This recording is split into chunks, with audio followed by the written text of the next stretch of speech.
The completion of the New South Wales Fixing Country Bridges program is truly a momentous milestone for our Shire. Replacing 31 of our timber bridges to stronger concrete structures is something that only happens once in a century. It has strengthened the backbone of our transport network, improved safety and connectivity, supported local industry, and enhanced our resilience to storms and floods. Most importantly, these bridges will serve our community for generations to come.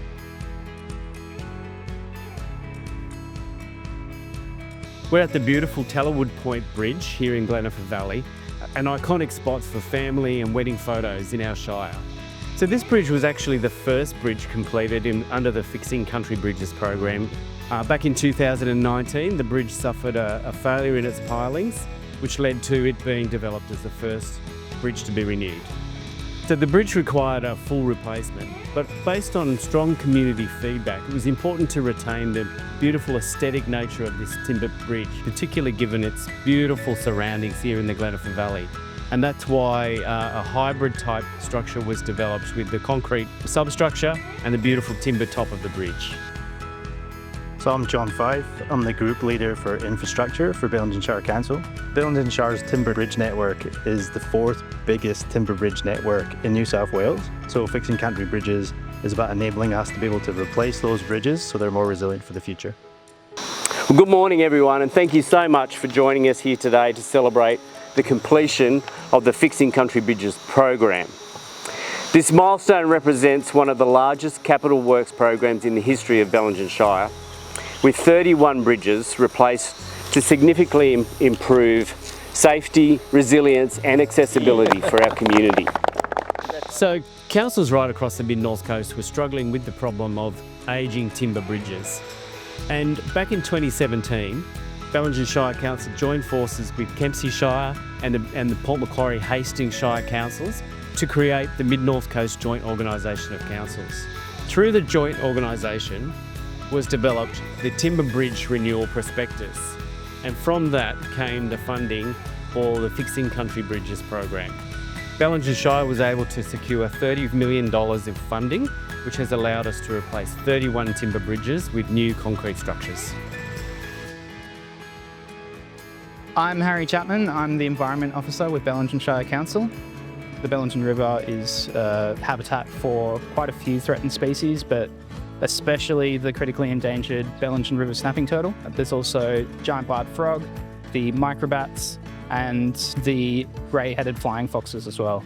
We knew that this is a pretty significant area, and that's part of the reason that we got the specialists involved very quickly. So we had environmental consultants and ecologists working on this. When we identified there were species, we did what's called a species impact statement. That was to assess whether this project would have any direct impacts on those species.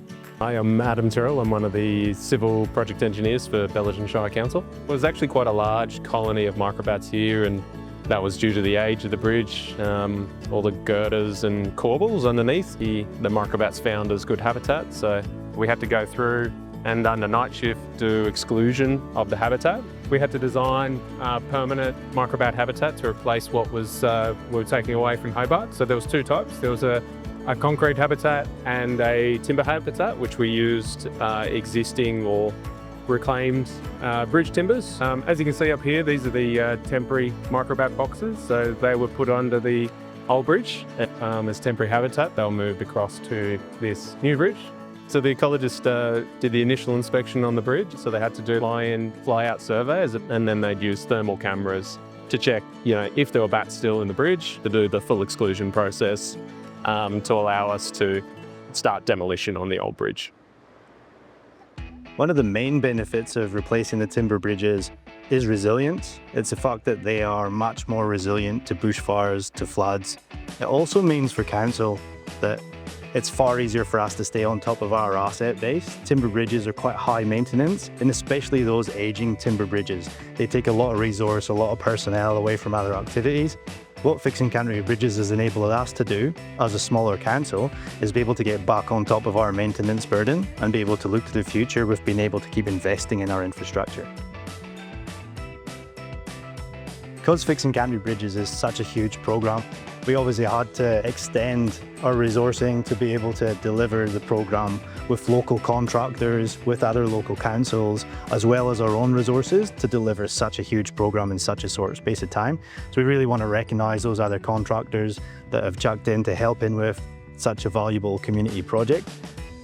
Some of those contractors would include Mid-North Coast contractors. We've worked really well with Coastal Works to deliver a significant number of our larger bridges. There's almost too many other contractors to mention. We're able to use our whole network and all the relationships we've built up over the last few years to deliver these projects.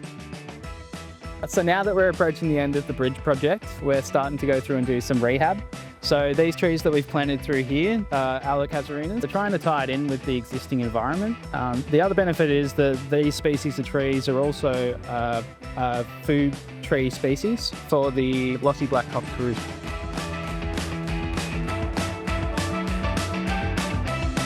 I'd like to thank the state and federal governments for their funding and for their partnership, and I'd like to thank the Mid-North Coast JO for their key role in securing the funding for this program.